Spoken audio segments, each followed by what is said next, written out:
So, I've been looking forward to this particular session for a few days because I'm really eager to find out what Annie does and to experiencing in person.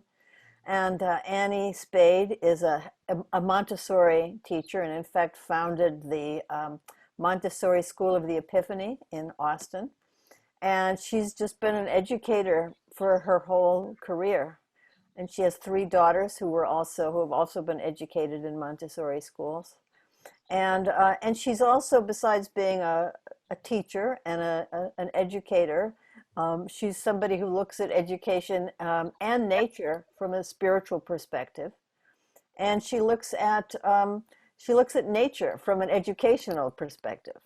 And I think it's pretty safe to say that you braid all those three together in a really beautiful way. And so for her offering tonight, she's going to talk about how children experience nature and the kind of a sense of oneness with which they go out, not judging what is nice and what isn't so nice, and what we can learn from that as adults.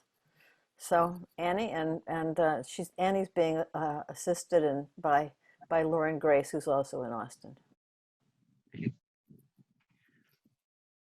Yeah, Lauren actually worked with me for a year in the Montessori room and now has a 3.5-year-old. So she may contribute here and there with us in our I might just say parenthetically that I attended my granddaughter's graduation from her Montessori primary school on Monday in Brooklyn. Just a very small class of 6 students. Because of politics and various things, the school wasn't really prepared to go beyond really preschool. And so there were these few older kids, but they had prepared this whole presentation, and it all had to do with nature and the planet and the protests.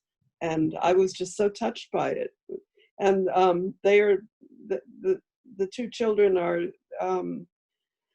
my son's children, and he went through Montessori through the 6th grade, and we've had many conversations about it. Lovely. Well, the people who are meant to be here are always here, right? That's beautiful, Francesca. So I wanted to begin by naming the question that is framing our entire week, which is what is needed to mobilize a world unity movement. And just listening to the conversations this week that I've been able to be, tune into, I mean, clearly connection to the planet is a key element, just foundational, really. And when we consider how we connect to the planet, if you will, how can we be better connected? We look to the meek ones. I was listening to the conversation this afternoon, and she's mentioned the meek, and she highlighted the indigenous peoples. And I thought, and the children, because she said that the indigenous peoples, and I would say the children, connect to the planet, connect to all of life in a holistic manner. And so I'd like to just begin.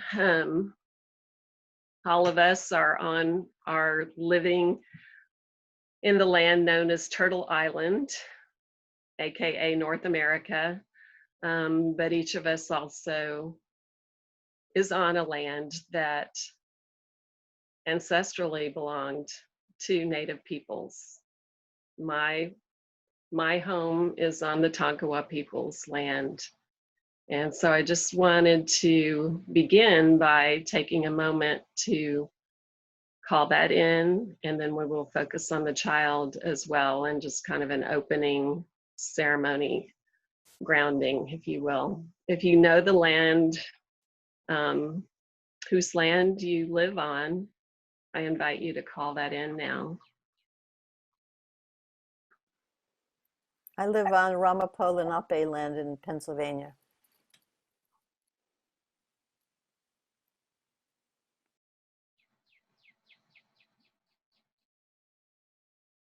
And we know that all land around the world was originally belonged to people who lived in harmony, who saw their relationship with all of life holistically. So indeed, when we talk about a world unity movement, that's a bedrock. At the close of the opening ceremony on Saturday night, Ben Bowler, or actually I should say Chief Phil Lane, recognized Sister Jenna, and Sister Jenna did a meditation with us that I'd like for us to use to tap into the child in each of us, the original vision, if you will, that each of us came into life with. So I invite you to close your eyes and for us all to become mindful of our breath.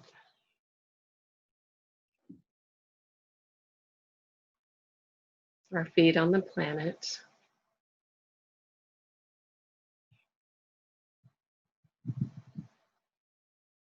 And I invite you to imagine yourself without your name,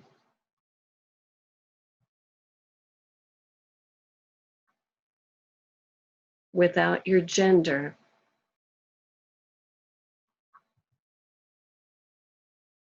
without your race,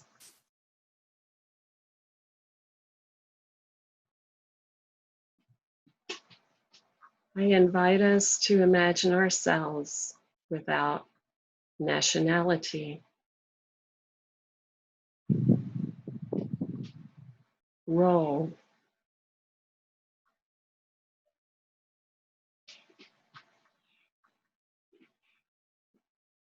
position in society.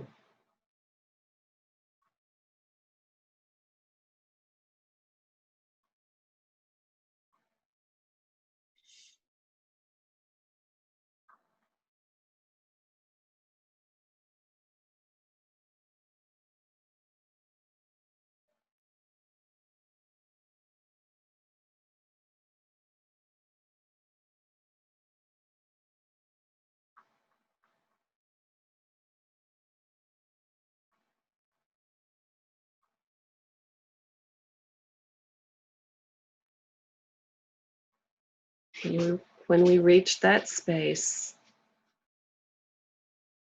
there is only God, or love, or light, however you think of it and experience it.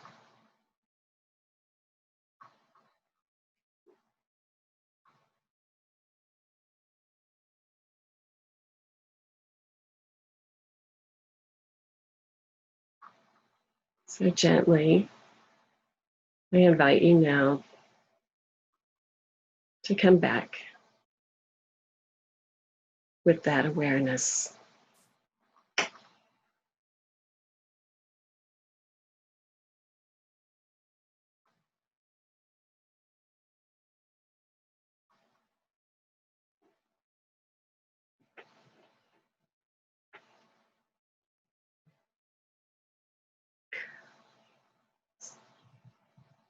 So I'd like to next share with you a reading from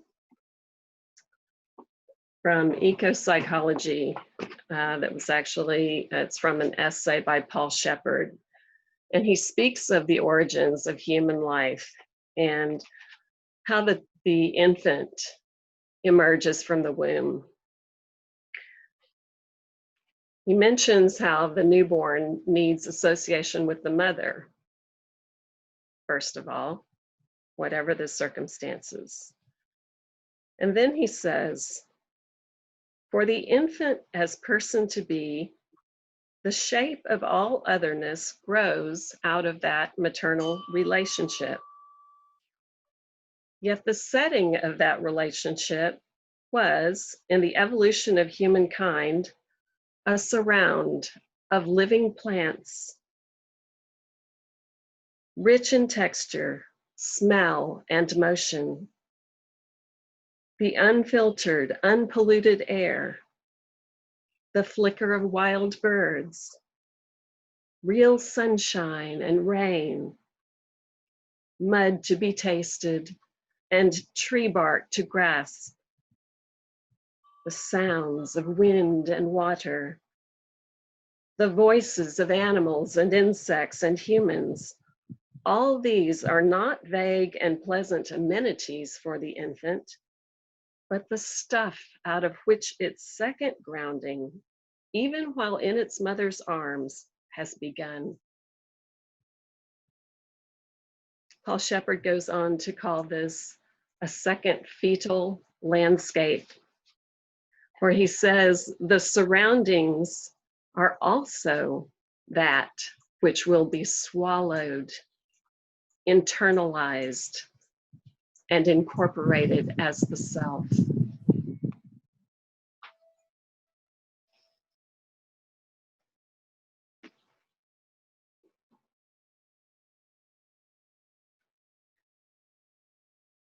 So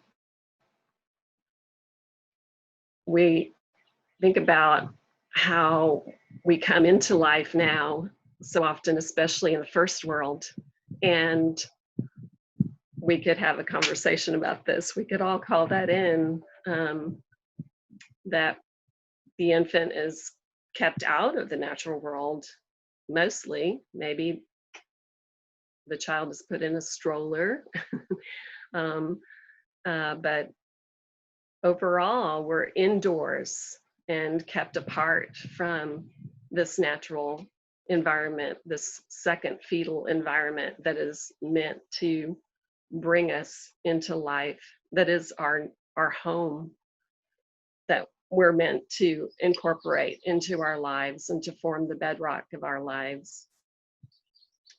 And so, you know, I began to really reflect on even, you know, our birthplace. And because of the time that we were born, even had we been outdoors, I was born, my hometown is in oil country in West Texas, and the land was originally shortgrass prairie, and it was already overgrazed and overrun with mesquite trees. And then the Permian Basin oil discovery happened out there. And so, you know, I've often thought I would write my autobiography. I would introduce it with, I was born in a ravaged land. And very many of us were, and do recognize all the ways that our land has been disregarded and disrespected, beginning with the peoples that lived there. So we might say, well, we can see, and the ecopsychologists will say that this is going to have an emotional effect, clearly, in our lives and form a baseline for us. So we say, you know, what is our hope? When you read Paul Shepard's entire essay, you start to think that way. But I wanted to read this lovely couple of sentences from his last paragraph, where he says, "We have not lost, and we cannot lose the genuine impulse. It awaits only an authentic expression." So then we say, where is that genuine impulse and that authentic expression? And we know it must be back in our childhood, back in our infancy, indeed early childhood. And I feel like I'm speaking to, you know, those who know as well, that, you know, Montessori, I always describe Maria Montessori as someone who was willing to sit at the feet of children, to discover what it was that was driving them and to try to be as faithful as possible to nourishing that. You know, she came at it as a medical doctor, so from the scientific community, and she considered her work of observing the child to be her primary work, to listen and absorb everything she could about what the child was asking of us. And only a couple of years after Maria Montessori died in 1952, as she was planning her first training training session in Africa at the age of 82, was when she died in Amsterdam. And just a couple of years after that, some of her disciples picked up a big work that she did not finish. She had begun to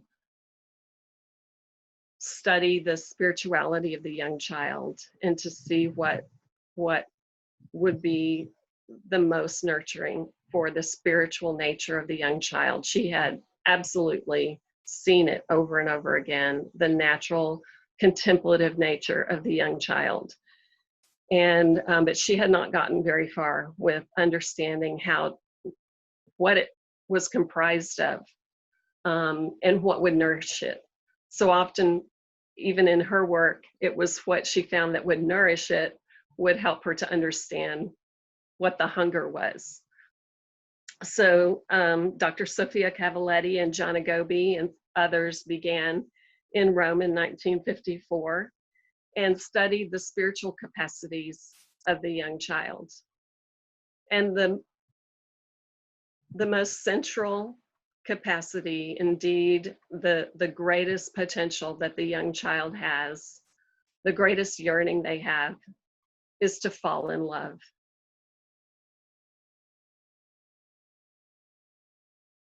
You know, it's so interesting when we think of where our culture is with that. If you were to say to someone, what is the most typical age to fall in love? And we would all say, well, your 20s, or, you know, whatever it would be. And there's something so much deeper than our gender and that whole idea of romantic love.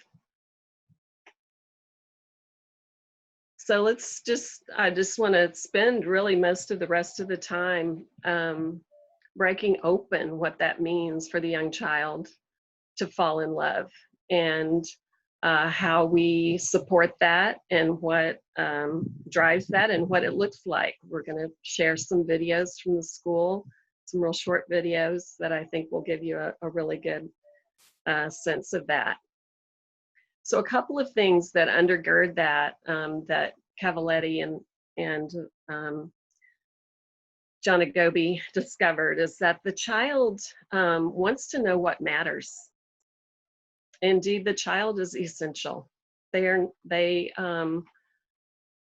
what they're seeking. I mean, we can clutter up their lives, but ultimately, what makes their heart sing is to know, to begin to uncover what is essential about life. So, you know, we can readily think, well, where does my food really come from? You know, and you know, how were my clothes made, and just all kinds of awarenesses that we don't think, and we very often don't intentionally introduce the child to. But then the natural environment, to know the animals that really live here. And, you know, we tend to have these carpet lawns with oriental shrubbery that don't change in the seasons. And so the child sees very few of the insects and other animals that are seeking native plants. And so that question remains, and then the child will see if there's any kind of drive into the world. I think it's not I think I didn't use this video, but one of the videos, the child says, "Oh, I see these, in everyone's lawns." Well, I don't think so. She sees them on the sides of the road, the horse mint growing up. But, to begin to notice the natural world, and how do we normally refer to vegetation like that? Well, it's weeds, right? Oh, that's just weeds over there, let's mow it down. So, so first of all, that to know what's here, to know what's really important and essential, and that includes what's beautiful, and then also a holistic vision. The child, Cavalletti says, is metaphysical. The child knows knows in that, my basis is in the Judeo-Christian tradition, and so there's that word knowing, that is a knowing like an intimate, erotic, sexual knowing, a real intimacy, full-blown intimacy with things. And so the child senses that. And I want to share with you, one of the goals of my life is to have this beautiful little book called The Original Vision by Edward Robinson that was published in 1983 here in the States, republished. It is just such a gem, and I've been in love with it since the beginning. So he collected thousands of accounts from people who were very often in their 50s, 60s, 70s, and of the first experience that they had in nature that they could remember. And so I wanted to share with you this one from a woman who was 57 years old when she shared this with Edward Robinson. So it speaks to so many of the themes that we're going to talk about. The most profound experience of my life came to me when I was very young, between 4 and 5 years old. I am not mistaken in dating this because I remember so clearly both the place where it occurred and the shoes I was wearing at the time, of which I was rather fond. My mother and I were walking on a stretch of land known locally as the moors. As the sun declined and the slight chill of evening came on, a pearly mist formed over the ground. My feet, with the favorite black shoes with silver buckles, were gradually hidden from sight until I stood ankle deep in gently swirling vapor. Here and there, just the very tallest harebell flowers appeared above the mist. I had a great love of these exquisitely formed flowers and stood lost in wonder at the sight.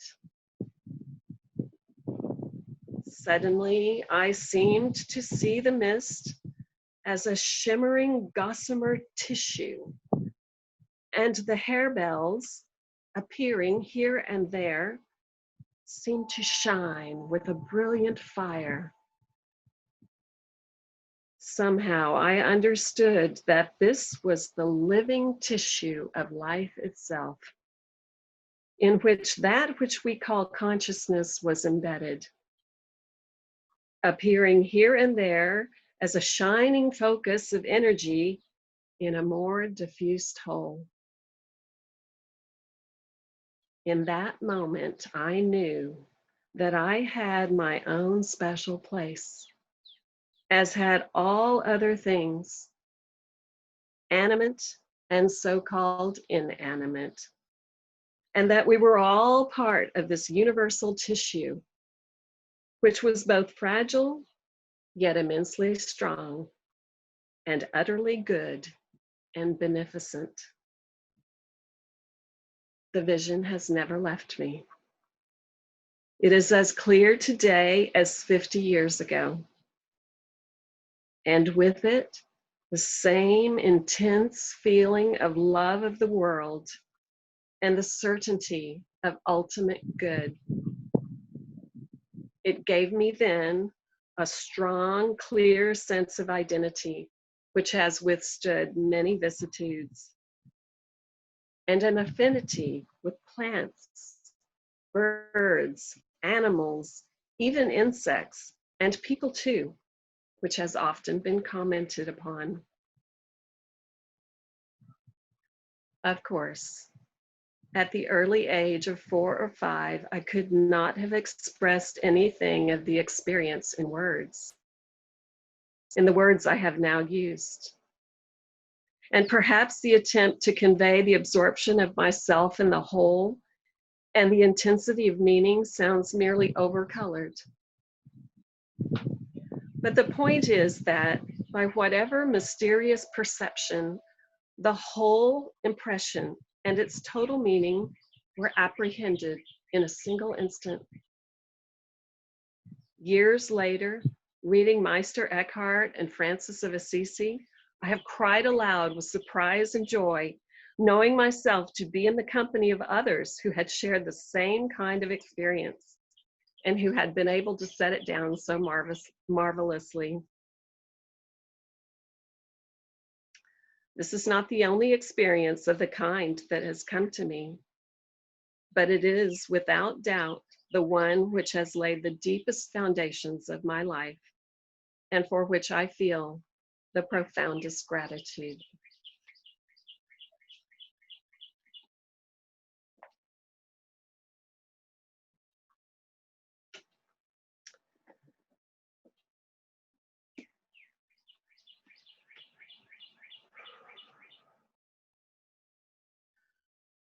So,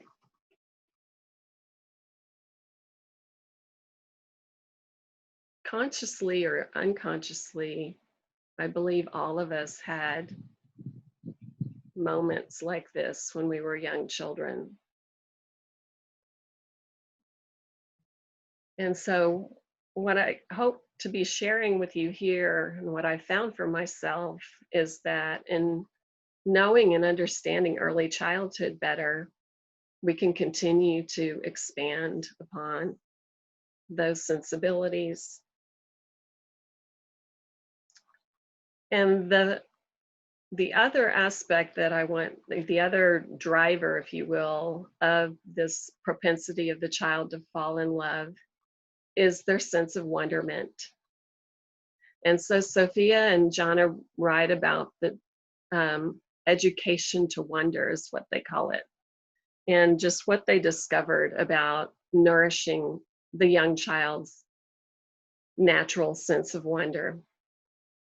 And they say, first of all, the child needs to be given worthy things.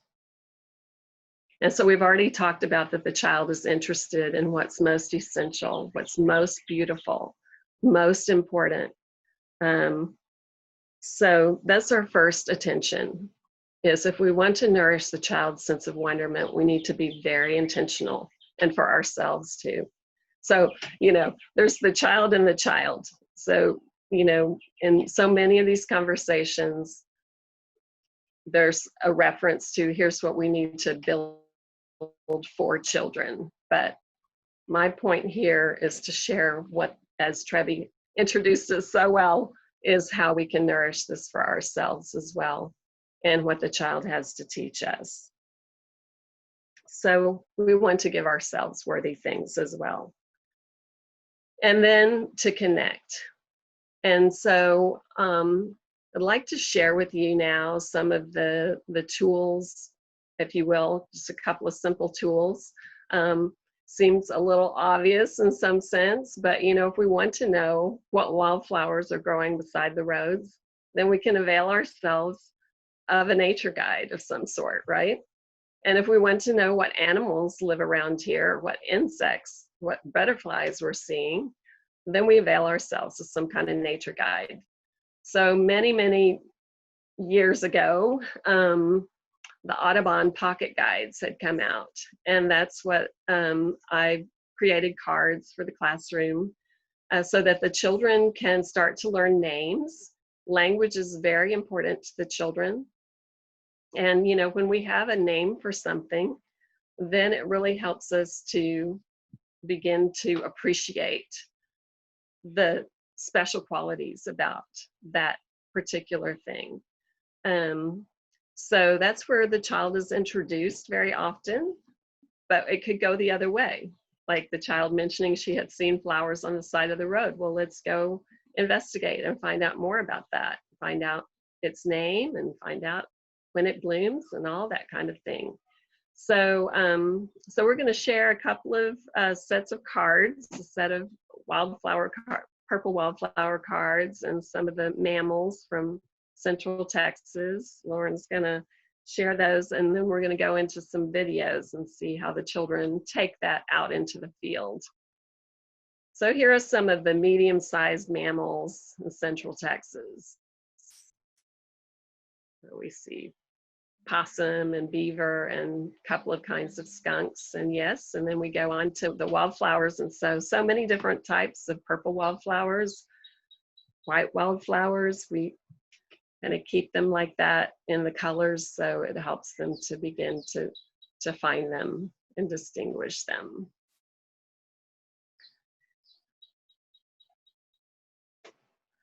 So I want to just kind of introduce the video section here, and we'll just kind of start with the first one. We've got a kind of intro one that I gave to Lauren, and let me just preface it by saying I don't video the children or take pictures of them. I feel that what they do at school is their sacred work. So I didn't have an archive of video, and we were closed for 3 months. And so what you're about to view is the children's first time back out onto, we have 8 acres. We've been hugely blessed to be on 8 acres that we've managed as a wildscape for 24 years. And the children love their nature walks where we walk on the driveway and the asphalt drive and see what we find.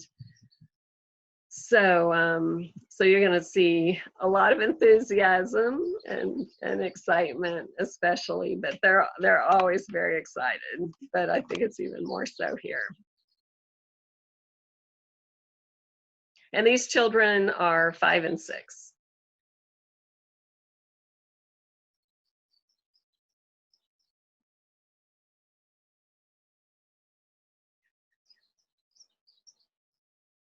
So we see a milkweed pod here. I'm not hearing the audio, but I'm sure Lauren's gonna work on that. But we discovered that the milkweed that had been blooming when we closed have now opened and created these amazing seed pods. And now the children are discovering where the seed pods are. I don't know if you can, is the audio gonna work for us, Lauren?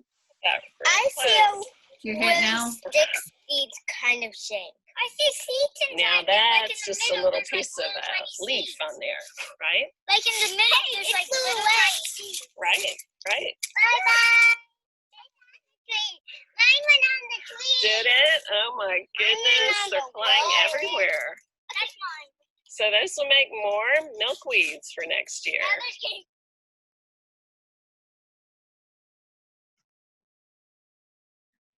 Yeah, so the beginning of that, one of the children immediately remembered what the flower looked like, and looks completely different, of course, from this wild pod that the milkweed makes.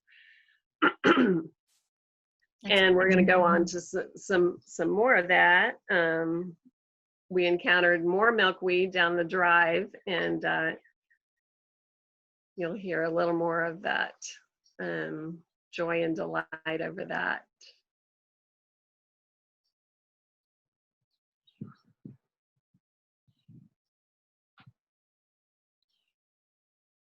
Sorry. Recording again. Oh, what do you see? Horseman. Horseman. Bunch of it. And I see that on somewhere like on the sides of everybody's lawn. I keep seeing Yeah, I that. keep seeing a lot of horsemen out there on the sides of the road, right? Oh, and by the way, Miss Annie, Nice. I catched 11 grasshoppers before. Did you? Yep.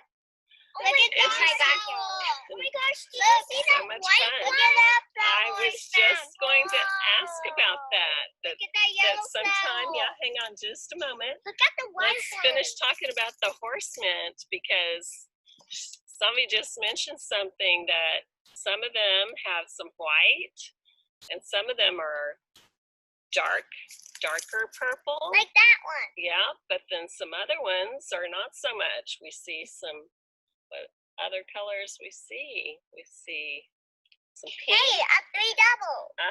And some of them have three different A ones 2 on the same double. stem, don't Look they? at that. Very nice. Look at that yellow one. That's right. I see that Yeah, yellow it's one. kind It's of got pink. like a green thread, I think they call that, with a long green stem. One. Oh, there is a pink one. That's right. Annie. Nice. Wow, I saw a bird in the distance. Yes, looks like a vulture. Yeah. Where? Yeah. Oh, it's way up there. Searching for something to eat. Looks like a normal. Let's see, what else do we see? What's this? What's my grass? Some type of grass? I've seen this. Yeah, let's see. Hey, another milkweed. No. Yeah, I think that is a milkweed. this might be part of the crabgrass. Yeah, that is some milkweed out there. Sure enough. Crabgrass? What's crab? Crabgrass. Oh, crabgrass right there. Yeah, I've seen this on everybody's lawn too. Right, lots of that around. How about that? Hey, How about that yucca over there? Do we know that one? Twisted yucca. Twisted leaf yucca. That's right. Oh, some fleabane daisy over there. Yeah. Very And there's also That's the twisted leaf yucca, right? this one? Nope, right there. That one. See how some of the leaves twist right there? By the way, Sandy, Yeah. at my house I have Do you? 3 of them. Now you know. Now this taller one you were asking about, this is called flame leaf sumac. Do you remember that the leaves turn? The video and audio are not syncing, so red in the cooler weather. Down here I see another little white flower. Do y'all know that one? No, that's new. Oh, we have that one in the classroom. That one's frog fruit. Frog fruit. Frog fruit.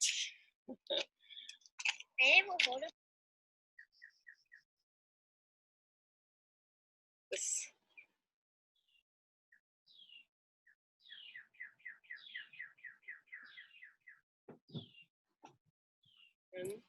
Would you like me to go ahead and start the last video? I was just going to say it's interesting, like they discovered the crabgrass. I don't know if you caught that. And yeah, it was, oh, I see it on all over the place. You know, it's like, yeah, invasive species, you know. So, but one of the children recognized that he had 3 twisted leaf yuccas and just really discovered a lot of things in that area. So then this is one that follows upon with the milkweed, the last one. There's another brief one where one of the children I want you to hear it first. Let's see.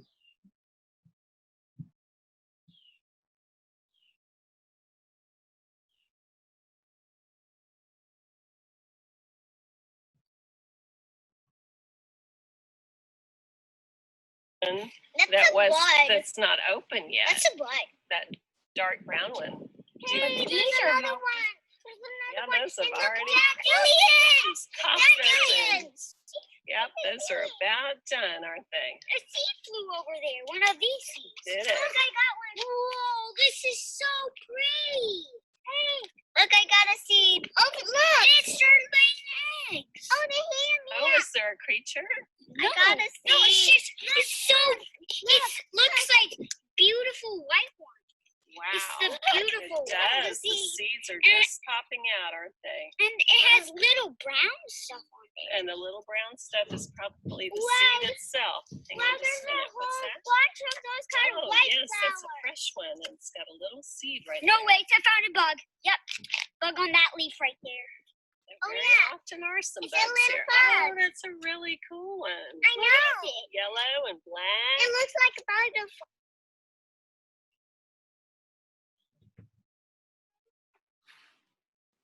Well, that's so wonderful. I just have to say, I'm just so enchanted by that. They are enchanting. They were chasing the seeds that day. I mean, we were out there for about 20, 25 minutes, I guess, and they were just so excited by the blowing seeds, and there were so many wildflowers they were enjoying. So following upon that, giving ourselves the time and space to enjoy, to really listen, to absorb. There was another video that we're not playing, but where the children, the longer we were out there, they started to say, "Oh, what's that? Oh, I heard something." And there were baby birds, and you could hear some little crickets off in the distance. So, you know, the senses just become more and more heightened the longer that you just spend the time in whatever you're doing. And be talking about that in just a moment, kind of that present moment work, if you will. But I just wanted to mention, in addition to introducing the child and ourselves to awareness of the natural world, elements, plant and animal world, we also, when we consider the holistic way that the child experiences life, helping them to connect to the various cycles. So we use the 4 elements. So each morning, and I use a particular system, if you will, or synchronometer that works through the 4 elements. So each day, one is kind of focused on. And so we've got earth and water and air and fire. And so at the beginning of each day, we have a time that we gather in circle. And we're going to look at that in just a moment. But during that time is when we'll just highlight for the children the fact of we're all sitting on the earth, and the gravity is holding our bodies and holding the candle that's in the center and all the things in the room. You know, we'll just notice that on a day that we're going to notice the planet that we all share, the earth.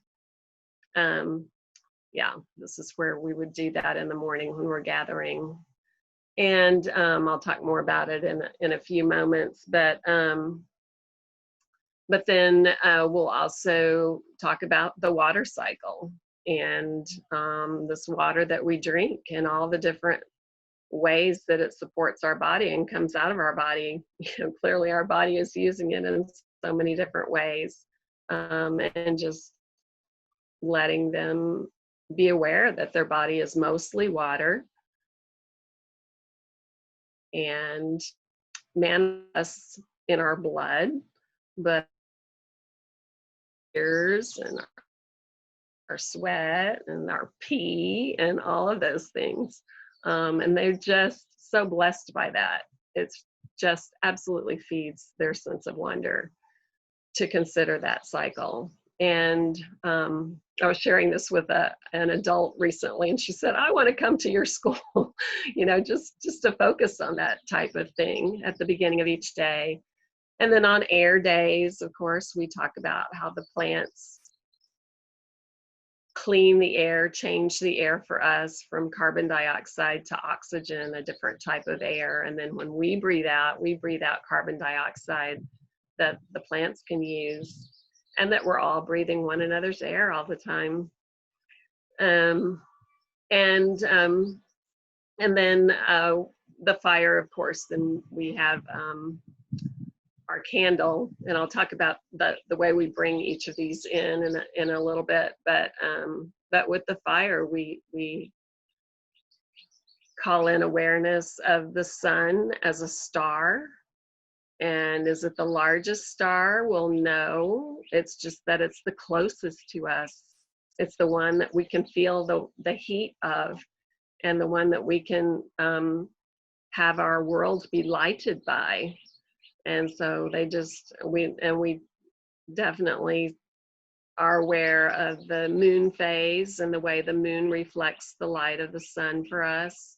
The children just greatly appreciate that. And again, for all of us, we've lost sense of those cycles. There's so many adults that have no awareness of the moon phase, or where or when you might see the moon. Some people think you only see the moon at night.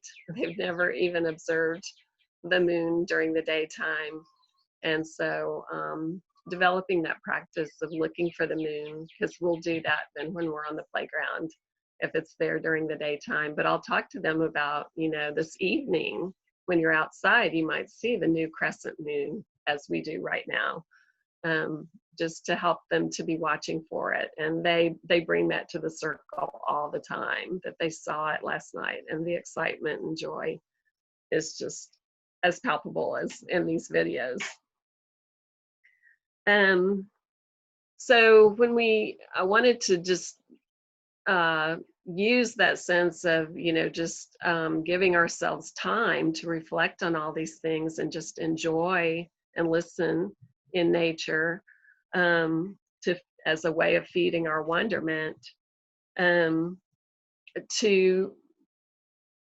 call in the concept of time, because in our culture, it's all about rushing and producing, and time is money and all of that.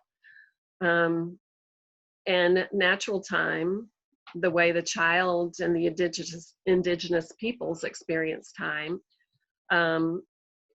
is not like that. In fact, just the cycles of the moon and of the sun are the way that we would really experience natural time. And within that, there's the present moment, and just being absorbed in the present moment, which the child, this was one of the most, the times that Maria Montessori was most amazed, was to see how the child, given a self-chosen work, whatever the work was, would just be so absorbed in it. And in fact, until the age of 4, the child is not even seemingly aware that, oh, I'm scrubbing this whole table or something. It's just the enjoyment of the process of it. And so, the indigenous peoples talk about time as art, and time as art happens in the present moment. That's where we experience life really as art, is by taking each moment on face value, and just really being deep with that moment, using our senses, and being appreciative of whatever it is that we're doing. And so, whatever our task at hand is, that's where so often we've gotten away from those practices that would help us to do that. When I think that we used to, gather fibers and have to spin them and then weave them and then make them into some cloth that we could use. The opportunity for living in the present moment, contemplative practice, is so rich. Washing our own dishes, we stick them in the dishwasher now, so we lose that sense. But we can still recapture it with, at least rinsing them, but maybe even taking that on as a practice, because, again, as the 3-year-old doesn't scrub the table to make the table clean, so not to necessarily wash the dishes in the most efficient, quick manner, but to do it as a practice for the enjoyment, the smell, all of the above. So we can see by all of these ways of feeding the child's sense of wonder, that the child can fall in love with life, that life presents as worthy in some sense of being fallen in love with, and the child will fall in love with life no matter what presents. But there's a sense of lack when it hasn't been deep and wide enough to satisfy. Not that it's ever perfect, but there's a basic openness to all of life that all of us seek. And going back and doing some of these things for ourselves gives us an opportunity to claim those and to fall in love with our lives. And so the final thing that I wanted to offer is that the child also shows an amazing hunger, or not hunger, this would be characteristic, is their joy and their sense of gratitude. And this is just a natural outflow. And of course, you experience the joy in the videos that we've seen, and we all have experienced children's joyfulness to some extent. The joy is deep. It's when we think of the happiness of a birthday party or something like that, there's an excitement and joy there. But you hear that sense of wonderment and deep pleasure and joy in those children's voices. When he was talking about something so beautiful, it's just an absolute marker of that. And when we experience life like this, we want to celebrate it. We want to ritualize it. And that's another thing, another way that I notice that we are so hungry in our world today, that we've lost the ritual and the celebration that we used to experience. And reflecting on this, it's really the outpouring of being in love with life that feeds that and makes ritual rich and meaningful, because there's something to celebrate, and there's gratitude for life, deep gratitude. So it's kind of back to what we do in the mornings with the children.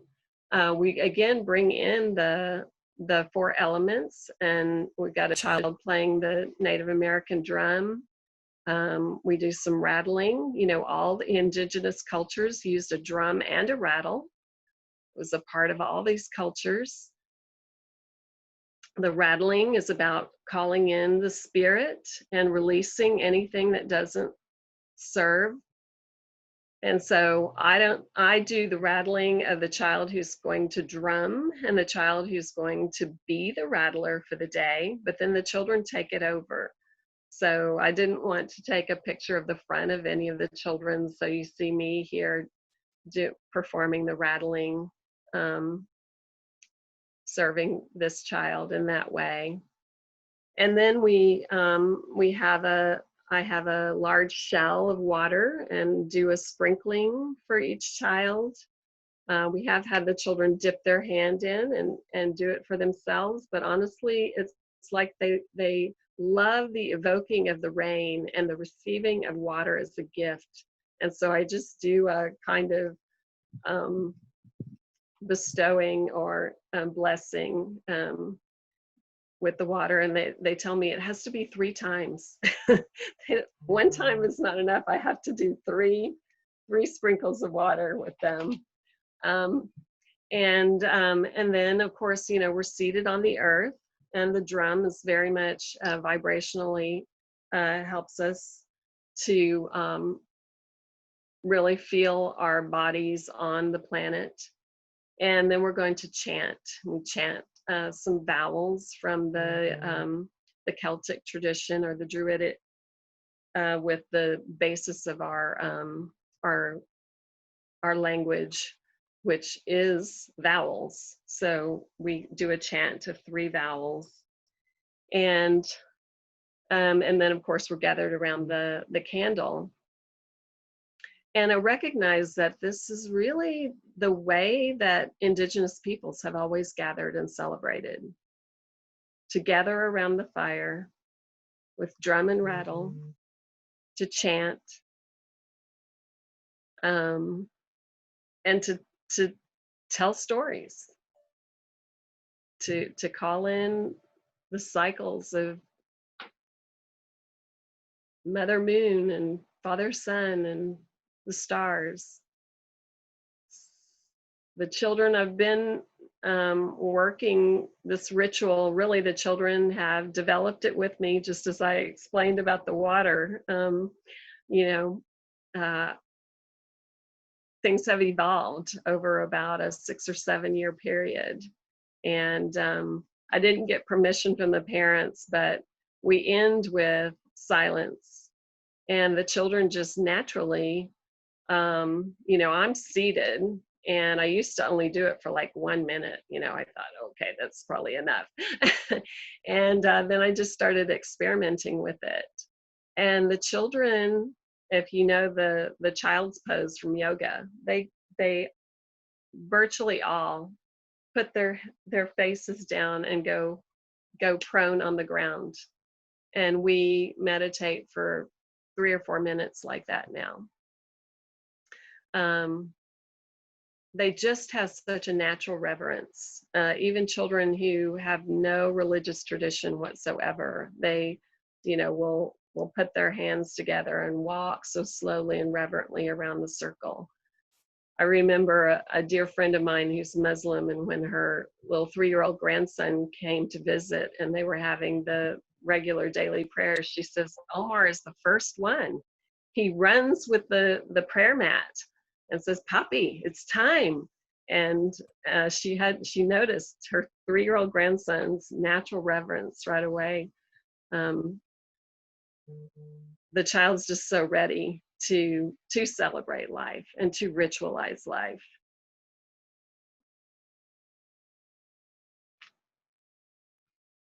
So that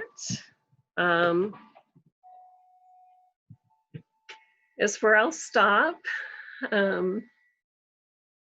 Love to open up anything, any commentary, or we have a song that we'd love to share at the end, but love to have a conversation about any of this.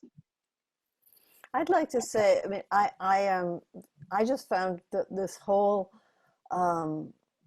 everything you were talking about and watching those videos are just so so enchanting, and just like, you know, I had an immense love of nature. I've had my whole life, but to be just led through it in such a beautiful, gentle way, which is both educational and inviting discovery.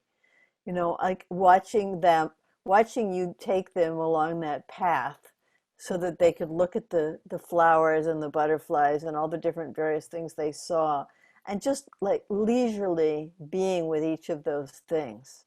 And you know, it's something that I discover on my walks as an adult, that I mean, I love taking the same walk over and over again because every day it's different. And but you know, as I think, as mostly with kids, they're not allowed to just sort of hover and linger, and so that was beautiful. And I have to just share that there's a memory that I have from my childhood that is still, I think of it a lot, and part of the reason I think about it is because I'm interested that I remember it. And I was 6, and we lived in Springfield, Illinois, and we lived in a new housing development, and they hadn't, you know, they hadn't filled, it was an old farm. And the old farmhouse was at the end of the street. And there was a field in back of our house. And I used to love the field because it was magical and wild. And I remember one afternoon, I think it was in the fall, maybe early October, and I was lying on my back in that field. And I had the idea that if I could keep my eyes open and watch as daylight turned into night, that I would know God. And I couldn't do it. You know, it took longer than I expected. And I think my mother called me into the house, and um, she probably wouldn't have wanted me to disappear in the long grasses, you know, at night anyway. But I so often think of that because it was, for me, it sort of and I'm only realizing this as an adult, that it was like sort of like a combination of, I want to know God personally. God is in the field and in the sky. And if I just sort of like do this in the right way and I'm attentive enough, then I'm gonna get to know God personally. And I don't know, it's just a story that's meaningful to me. And I just kept thinking about it the whole time you were talking, Annie.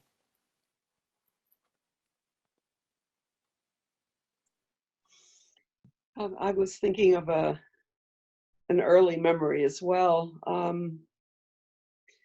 I was very lucky as a small child to be able to just run free. It's a thing I think about children a lot now, how everything has become scary. Um, my father was stationed in Germany after the Second World War, and so between the ages of 3 and 7, we lived in a little outside neighborhood outside of Mannheim. And I used to just go wandering in the fields. I was probably 4 or 5. I have no idea. But I remember the feeling of just wandering free.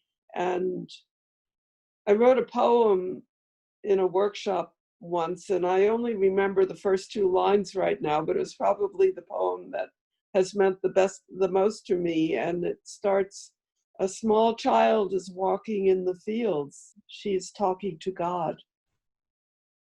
And it's just such a profound memory for me, because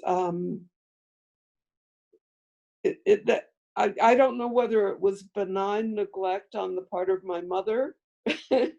You know, I don't even know what it was, but I was free. And my older brother and I, whenever we would visit another city or country, we would just go wandering off.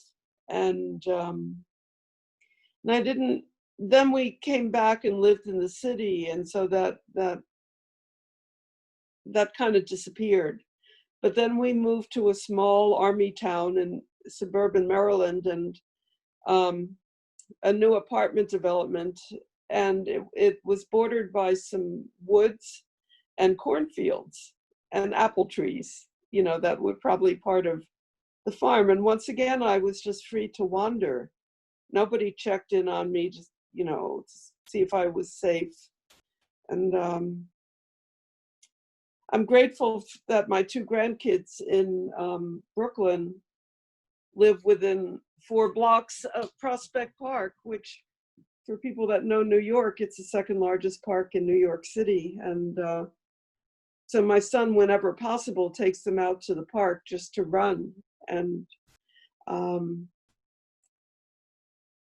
so even in the middle of the city and all of that, and in the middle of the lockdown and the whole pandemic thing, they're outside every day, you know, after they've done their homework or whatever it is that they're supposed to be doing while sheltering in place. And I'm just so grateful for that. And as an adult, I think I've really lost a sense of being connected with nature. And it's one of the things that I grieve, because I'm not quite sure how to get back, particularly at my age, and because I'm still recovering from some injuries that I can't walk very far. And still trying to figure that out. When I lived in Santa Cruz, I lived across a big field from West Cliff Drive, which is like it's 2 miles each way along the ocean. And I would walk every day. And since I've moved here, I'm in a seniors mobile home park where you're not allowed to grow trees higher than the roof line, probably for fire safety reasons. You can't even hang out a bird feeder because it attracts rodents. And there's just all these rules about things, and maybe that's part of it. I'm not sure, but I know that my way back into my body and into my sense of wholeness will be through nature.